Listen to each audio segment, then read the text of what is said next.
नमस्कार, मेरा नाम डॉक्टर सिद्धार्थ पंत है। मैं as a medical oncologist Lucknow cancer institute में कार्यरत हूँ।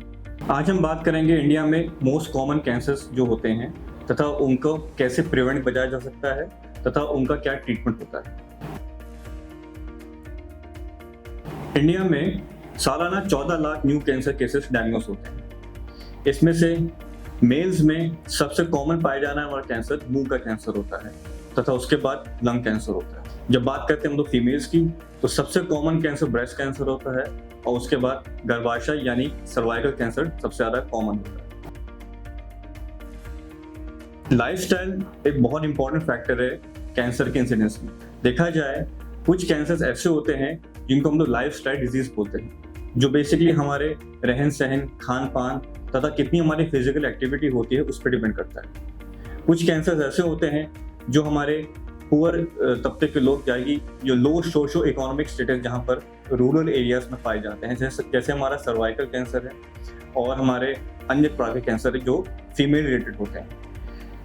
जो लाइफस्टाइल डिजीज कैंसर में हमारा ब्रेस्ट कैंसर आता है, हमारा गॉल ब्लैडर कैंसर आता है और हमारा जो रूरल एरिया से मोस्ट कॉमन कैंसर हमारा सर्वाइकल कैंसर होता है और हमारा एंडोमेट्रियल कैंसर होता है। जब हम बात करते हैं एनवायरमेंटल फैक्टर्स में, तो पोल्यूशन, हमारा एयर में जो हमारा टोबैको स्मोकिंग, जो हमारा सेकंड डिग्री और थर्ड डिग्री स्मोकिंग होता है, तथा हमारा जो फूड अडल्ट्रेशन है, ये सब हमारा कैंसर में कंट्रीब्यूट करता है। अगर हम लोग पूरी दुनिया के बारे में बात करें तो मोस्ट कॉमनली कैंसर 50 साल की उम्र के बाद पाया जाता है।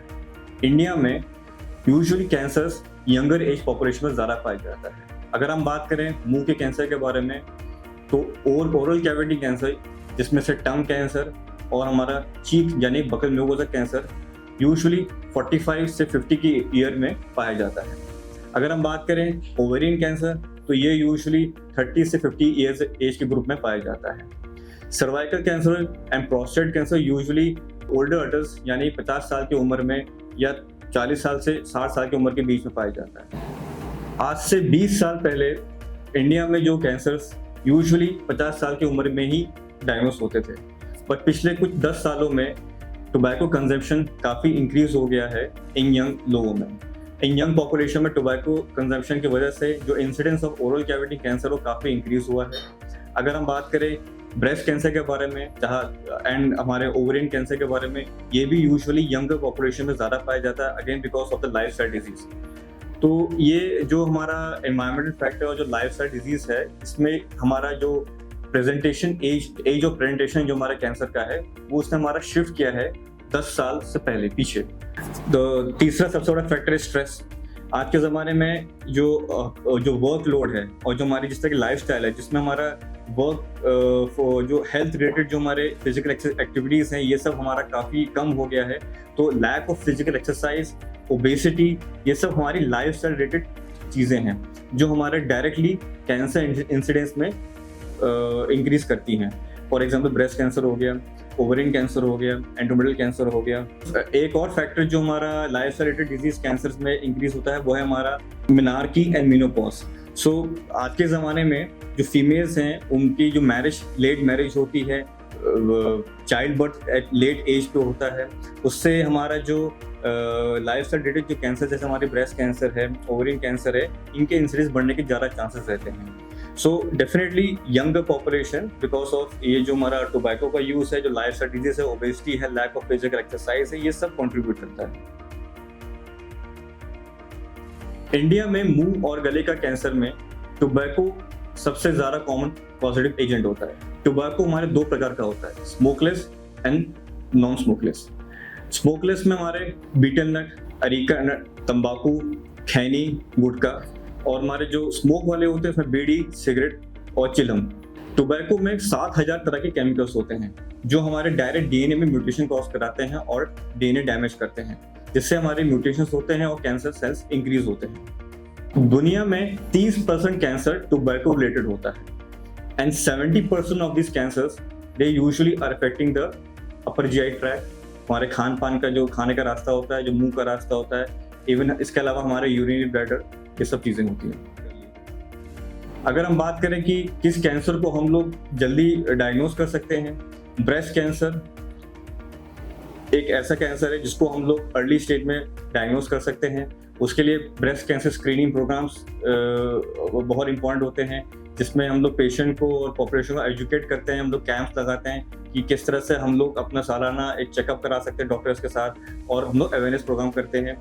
ब्रेस्ट कैंसर के अलावा जो हमारा ओरल कैविटी या कि मुंह का कैंसर है, वो यूजुअली हमारा प्रिवेंटेबल कैंसर में आता है, क्योंकि हमें ये पता है कि टोबैको एक मोस्ट ऑफ द सबसे इम्पोर्टेंट कॉजेटिव एजेंट है। सो हम लोग को ये अवेयरनेस प्रोग्राम और कैंप के थ्रू पॉपुलेशन में लोगों को एजुकेट करना चाहिए कि जो तंबाकू का सेवन किसी भी प्रकार का, चाहे वो स्मोकलेस हो या स्मोकिंग वाला हो, वो ना करें, जिससे हम लोग उनको इंसिडेंस को डिक्रीज कर सकते हैं। कम्युनिटी को उसको एजुकेट करने के लिए इसमें 3 तरह की चीज़ें होती हैं। पहला होता है सोशल कैंप्स, जो हमारे मुफ्त फ्री कैंप्स जो हम लोग तहसीलों में या हम लोग किसी सोसाइटी में या यूजुअली गांव में जाके जनरल हेल्थ कैंप जो हम लोग करते हैं, जिसमें हम लोग पेशेंट्स को वार्निंग साइंस ऑफ कैंसर के बारे में बता सकते हैं, जैसे कि मुंह के कैंसर के बारे में, ब्रेस्ट कैंसर के बारे में, सर्वाइकल कैंसर के बारे में, उसके क्या क्या सिम्टम्स होते हैं। इससे हम लोग को पेशेंट को एजुकेट करना चाहिए। इसके अलावा फ्री पैम्फलेट्स, जिसमें एजुकेशन प्रोग्राम, जिसमें हम लोग डायग्राम्स के थ्रू पेशेंट्स को हम लोग एक्सप्लेन कर सकते हैं कि किस चीज़ में किस कैंसर में कौन से सिम्टम्स पाया जाता है, जिसके लिए आपको अपने नज़दीकी डॉक्टर को दिखाना चाहिए। इसके अलावा सोशल मीडिया के थ्रू आजकल के ज़माने में थ्रू वेरियस प्लेटफॉर्म्स हम लोग सोशल रील्स या वीडियोस बना के हम लोग पेशेंट्स को एजुकेट कर सकते हैं। इसके अलावा जगह जगह बैनर्स एंड पोस्टर्स, जिसमें हम लोग ऑन रेडियोस इससे हम लोग प्रचार कर सकते हैं कि कैंसर के कौन से कारणों से आप लोग को ये चीज़ बीमारी हो सकती है और किस कारण उसको हम लोग बचा सकते हैं हम लोग। इसके अलावा जितने भी हमारी जो NGOs हैं, उनके साथ भी मिलके ये कैंप्स रेगुलर बेस पे जगह जगह पे गांव पे लगाया जा सकता है, जिसमें डॉक्टर्स की एक टीम होती है, जिसमें एक गायनेकोलॉजिस्ट होता है, एक कैंसर सर्जन होता है और एक जनरल प्रैक्टिशनर होता है, जो यूजुअली पेशेंट्स को स्क्रीन करते हैं अगर किसी को कोई सिम्टम होता है। तो इससे जागरूकता बढ़ती है, उनको ये समझ में आता है कि हम लोग को कैसे कैसे किन किन कारणों से हम लोग को या कोई भी सिम्टम आता है तो हम लोग डॉक्टर्स के पास दिखाना चाहिए। तो इंडिया में जो स्क्रीनिंग प्रोग्राम्स है, यूजुअली कुछ ही कैंसर्स में अभी इस समय लागू है। For example breast cancer, cervical cancer के प्रोग्राम्स हमारे इंडिया में चलते हैं।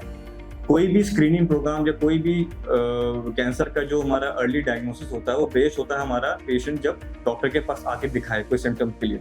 उसके लिए जो एक्सेसिबिलिटी, कोई अगर टर्शरी केयर सेंटर है या कोई प्राइमरी हेल्थ सेंटर में जहाँ पर ये चीज़ हम लोग डॉक्टर्स को ट्रेन करें, जिससे कि वो किसी पेशेंट को वहाँ पर देख सके और फिर उनको हमारे टर्शरी केयर सेंटर पर रेफर कर सकें, तो ये चीज़ लैक करती है हमारे देश में।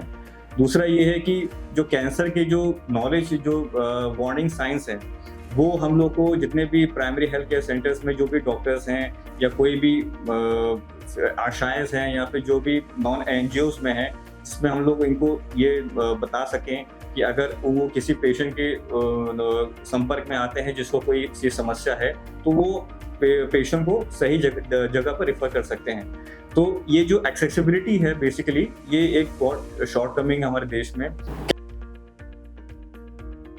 कैंसर हमारे देश में एक टैबू की तरह माना जाता है। ये एक बहुत बड़ा इंपॉर्टेंट फैक्टर है कि आज के अभी भी इस ज़माने में जहाँ पर किसी पेशेंट को कैंसर की डायग्नोसिस होती है, वो यूजुअली लोगों को रिवील नहीं करता है, क्योंकि उसको लगता है कि वो अब सोशली उसे बॉयकॉट किया जाएगा, उससे दूरी बनाई जाएगी।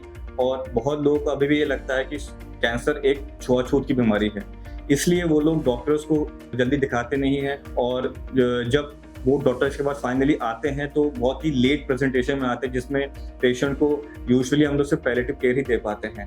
ये भी एक फैक्टर है जिससे हम लोग पेशेंट को अर्ली डायग्नोस नहीं कर पाते हैं। सो इंडिया में इस समय आयुष्मान भारत एक बहुत ही इम्पोर्टेंट प्लेटफॉर्म है, जिससे लाखों में जो लोग कैंसर का ट्रीटमेंट पहले अफोर्ड नहीं कर सकते थे, आज के ज़माने में वो ले सकते हैं।